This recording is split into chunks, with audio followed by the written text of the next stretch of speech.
Hi everyone, welcome to our YouTube channel keep it simple. आज के video में हम बात करेंगे फ्यूचर एंड ऑप्शंस के अपडेटेड लॉट साइज के बारे में। क्योंकि अगर आप फ्यूचर एंड ऑप्शंस में ट्रेड करते हैं तो आप जानते ही होंगे कि एनएससी जो है हर 6 महीने में फ्यूचर एंड ऑप्शन के कॉन्ट्रैक्ट साइज को रिव्यू करता है। उसके बाद अगर उसमें कोई भी चेंजेस रिक्वायर्ड होते हैं तो वो किए जाते हैं। तो चेंजेस क्यों किए जाते हैं? चेंजेस इसलिए किए जाते हैं कि एनएससी चाहता है कि जब आप फ्यूचर एंड ऑप्शन के किसी भी शेयर में ट्रेड करें तो उसकी जो कॉन्ट्रैक्ट वैल्यू है वो 5 से 10 लाख रुपए के बीच में रहे। लेकिन कई बार क्या होता है कि एक शेयर का प्राइस बहुत ज्यादा भाग जाता है, तो उसके जितने भी एक लॉट में शेयर्स होते हैं उसको अगर आप करंट प्राइस से मल्टीप्लाई करेंगे तो उसकी कॉन्ट्रैक्ट वैल्यू 10 लाख से ज्यादा हो जाती है। सिमिलरली कई बार शेयर्स के प्राइस इतने गिर जाते हैं कि जब आप एक लॉट में जितने शेयर्स हैं उसको करंट मार्केट प्राइस से जब डिवाइड मल्टीप्लाई करते हैं तो आपका एक कॉन्ट्रैक्ट वैल्यू निकल के आती है 5 लाख से कम। तो उस केस में ये चेंजेस किए जाते हैं। तो अभी अप्रैल 2022 में जब एनएससी ने रिव्यू किया उसके बाद ये चेंजेस किए हैं। तो 199 शेयर्स आप जानते हैं कि एफएनओ में ट्रेड किए जाते हैं, जिसमें से कि 133 शेयर्स में कोई बदलाव नहीं किया गया है। 12 शेयर्स ऐसे हैं कि जिसमें नंबर ऑफ शेयर्स को घटाया गया है, यानी कि ये शेयर्स भाग गए थे इसलिए नंबर ऑफ शेयर्स घटाए गए हैं।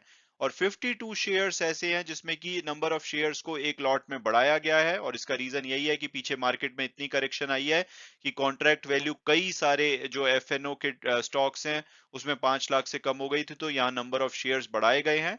और दो शेयर्स ऐसे हैं जिसमें कि नंबर ऑफ शेयर्स घटाए गए हैं, लेकिन इनकी जो मल्टीपल है वो लॉट साइज के मल्टीपल में नहीं है। तो ये सभी टॉपिक्स हम इस वीडियो में डिटेल में डिस्कस करेंगे। और आगे बढ़ने से पहले अगर आपने अभी तक चैनल को सब्सक्राइब नहीं किया तो प्लीज सब्सक्राइब करके हमें मोटिवेट कीजिए।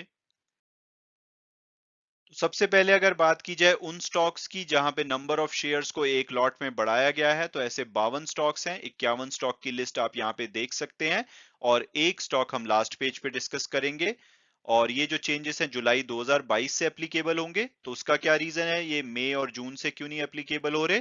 तो ये जो चेंजेस हैं अप्रैल में अनाउंस किए गए हैं, और आपको पता है कि अप्रैल से पहले 3 महीने के जो कॉन्ट्रैक्ट हैं वो ओपन थे। एट वन पॉइंट हमेशा 3 महीने के कॉन्ट्रैक्ट ओपन होते हैं, तो अप्रैल मई और जून ऑलरेडी ओपन थे। तो उस वजह से लोगों की ऑलरेडी मई और जून में पोजीशन बनी हुई थी। तो अगर मई और जून में ये चेंजेस अनाउंस किए जाते तो उनको काफी ज्यादा प्रॉब्लम होती। तो हमेशा जब भी शेयर्स को बढ़ाया जाता है एक लॉट में, तो जो नया महीना खुलता है, क्योंकि जब अप्रैल की एक्सपायरी कंप्लीट हो गई तो अप्रैल क्लोज हो गया और जुलाई एक नया महीना खुला, तो उस महीने से नंबर ऑफ शेयर्स को एक लॉट में बढ़ाया जाता है।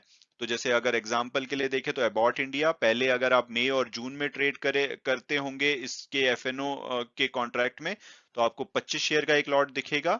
लेकिन जुलाई से ये 40 शेयर हो जाएगा। तो आपको इससे क्या इम्पैक्ट पड़ेगा? तो आपको दो इम्पैक्ट पड़ सकते हैं। एक तो जब आप जुलाई से इन शेयर्स के कॉन्ट्रैक्ट में डील करेंगे तो आपके मार्जिन बढ़ सकते हैं, क्योंकि ओवरऑल कॉन्ट्रैक्ट वैल्यू बढ़ गई है। हालांकि उसके बदले में आपको प्रीमियम वगैरह ऑप्शन के केस में अच्छे मिलेंगे। और दूसरा ये हो सकता है कि जैसे कि आप कवर्ड कॉल बेचते हैं, आपने मान लो एचडीएफसी एएमसी के 200 शेयर्स की डिलीवरी ले रखी है और हर महीने आप कवर्ड कॉल बेच रहे हैं, तो जुलाई में वो पार्शियली अनकवर्ड हो जाएगी, क्योंकि 300 शेयर का एक लॉट हो जाएगा, तो आपको मार्केट से 100 शेयर और उठाने पड़ेंगे अगर आप उसकी कवर्ड कॉल बेचना चाहते हैं। तो ये कुछ इंपॉर्टेंट शेयर आपको दिखेंगे जिसमें आई एम श्योर कि आप डील करते होंगे, जैसे IDFC first bank, HDFC AMC, Wipro, Manappuram. तो आपको बहुत ही ध्यान से इन शेयर की लिस्ट को देखना पड़ेगा ताकि आप पार्शियली अनकवर्ड ना हो जाएं।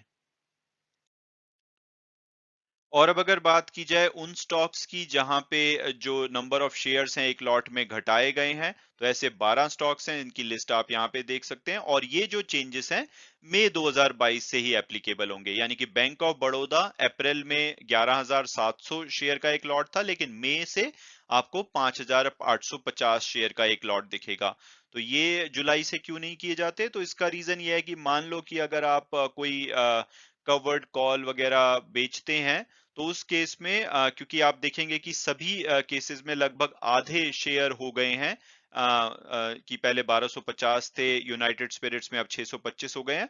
तो अब एक की जगह पे दो कवर्ड कॉल बेच सकते हैं, तो इससे आपको कोई प्रभाव नहीं पड़ेगा। तो इसलिए ऐसा किया जाता है कि जब भी शेयर को घटाया जाता है तो वो इमीडिएटली नेक्स्ट मंथ से एप्लीकेबल होता है। और इसका रीजन यही है कि इन जो शेयर के प्राइस हैं वो पीछे काफी भागे होंगे, जिसकी वजह से इनके कॉन्ट्रैक्ट वैल्यू काफी बढ़ गई होगी। जैसे अगर हम टाटा मोटर्स का एग्जांपल लें तो 2850 शेयर के साथ ये लगभग आज की डेट में 12 लाख रुपए का कॉन्ट्रैक्ट बनता, लेकिन अब मई से 1425 शेयर कर दिए गए हैं एक लॉट में, ताकि इसका जो कॉन्ट्रैक्ट वैल्यू है अब 6 लाख रुपए निकल के आएगी। तो इससे क्या फायदा होगा, आपके जो मार्जिन्स की रिक्वायरमेंट है वो कम हो जाएगी। इसके अलावा दो शेयर्स एफएनओ में ऐसे हैं जिनके की नंबर ऑफ शेयर्स एक लॉट में घटाए गए हैं, लेकिन ये क्योंकि ऑड नंबर ऑफ शेयर्स थे तो इसलिए इनको हाफ नहीं किया गया है। जैसे कि एलएनटी है, इसमें पहले 575 शेयर्स थे, अब 300 शेयर का लॉट हो जाएगा जुलाई से। और जो पावर ग्रिड है उसमें 5333 शेयर्स थे, जो कि अब घट करके 2700 रह जाएंगे। तो आप देखेंगे अगर मई और जून के कॉन्ट्रैक्ट में तो आपको प्रेजेंट मार्केट लॉट दिखेगा, और जुलाई के कॉन्ट्रैक्ट से आपको रिवाइज्ड मार्केट लॉट दिखेगा।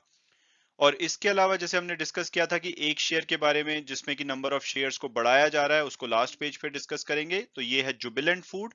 जुबिलेंट फूड के केस में क्या हुआ था कि जब कॉर्पोरेट एक्शन हुआ था, यानी कि स्टॉक स्प्लिट हुआ था, तो उसकी वजह से जो पहले 125 शेयर का लॉट था वो बढ़ करके अब 625 हो गया है। और जुलाई 2022 से ये 625 से बढ़ करके 1250 हो जाएगा। यानी कि अगर आप मई और जून के कॉन्ट्रैक्ट में डील करेंगे तो आपको 625 शेयर दिखेंगे, लेकिन जुलाई से ये 1250 शेयर का लॉट आपको दिखेगा।